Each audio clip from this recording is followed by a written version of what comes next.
Faites-vous partie de Génération X également?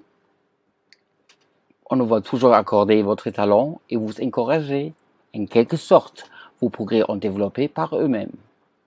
Aujourd'hui que vous êtes professeur, vos étudiants les plus surdoués comprennent le monde comme vous, exactement comme vous. Mais dans vos études, votre intellect supérieur ainsi ergonomique vous a permis de retenir que l'existentiel, isoler des informations superflues. Le résumé de l'existentiel était sur la notice que votre prof avait distribuée au début de la lection première.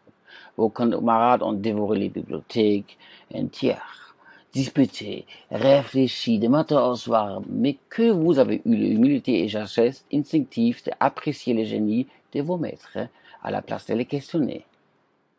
En conséquence, vous avez fait une carrière. Il faut respecter les priorités.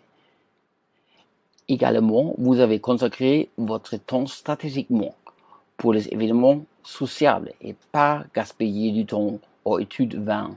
Donc, vous avez mis à disposition votre gentillesse et brillé avec un concentré éducatif soutenu par votre galanterie formidable devant un vaste chiffre de connaissances. Et sans savoir pourquoi vous étiez recommandé pour les sublimes postes que vous occupez maintenant, sans avoir besoin de lire beaucoup, car il est évident que vous êtes génial grâce à ces unicités que seul vous possédez.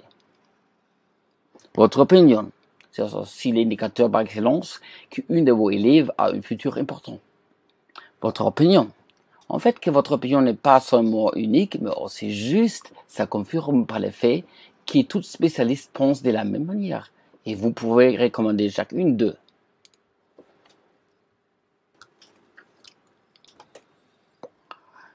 Sachez, l'histoire des recommandations a une certaine justification dans l'histoire française du Moyen-Âge.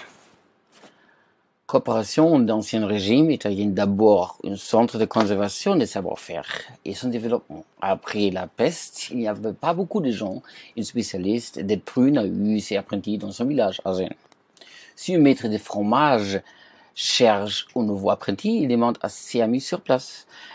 Tu connais des jeunes talentueux susceptibles d'être de bons apprentis, les futurs de Roquefort. Et ses amis ont recherché les meilleurs candidats à Roquefort. Pas à Moscou. Ensuite, il n'y a pas eu de Roquefort à Moscou ni à Gênes. Bien sûr, la tradition s'est renforcée, les meilleurs, car il y a un lignage de tradition de fromagière. Aujourd'hui, rien n'a changé. L'entreprise cherche son spécialiste par recommandation et on choisit les meilleurs candidats entre les connaissances de ses amis. Donc, plus important pour raccrocher un boulot, ce n'est pas les connaissances des faits et les savoir-faire, mais savoir-faire des connaissances au fait. Mon pays, c'est Paris, alors hors de ma ville, c'est l'étrangère. Et hors de la France, sont des extraterrestres. Franchement, engager un extraterrestre pour apprendre une langue commune, par exemple l'allemand, sont déjà des mesures exagérées, interplanétaires, surréalistes. Vu qu'on peut aussi faire d'allemand tout un fromage. En cas où vous vous demandez si c'était encore la situation avant une forte dégénération de l'éducation française. Mais ceux qui sortent de ces désastres traditionnels ne sont pas encore soupçonnés d'être moyen formés. Les professeurs de ma génération à l'université dans les années 90 ont fait éloger que le temps le meilleur de la vie, c'est le temps des études. C'est un temps au ciel sur les nuages, plutôt dans le brouillard. Vu que les boomers ont plutôt parlé avec des fleurs et des abeilles à la place de consulter Balzac, Fourier ou Curie, il faut choisir des étudiants les plus compatibles pour maintenir cette tradition. Les savoirs et compétences du professeur honorable doivent être plus haut gamme que les savoirs et compétences des élèves. Pour garder la façade, les profils cherchés, les connards faciles à impressionner des bonnes générations. Voilà, les extraordinaires et sortent d'ordinaire d'autre côté. Les gens formidables avec un caractère suffisamment flexible pour les presser dans un plus petit moule.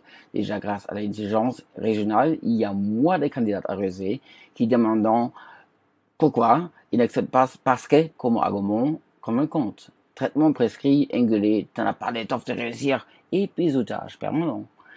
Les formidables, extraordinaires, toujours avec sourire, soit un sourire désireux ou un sourire psychopathe.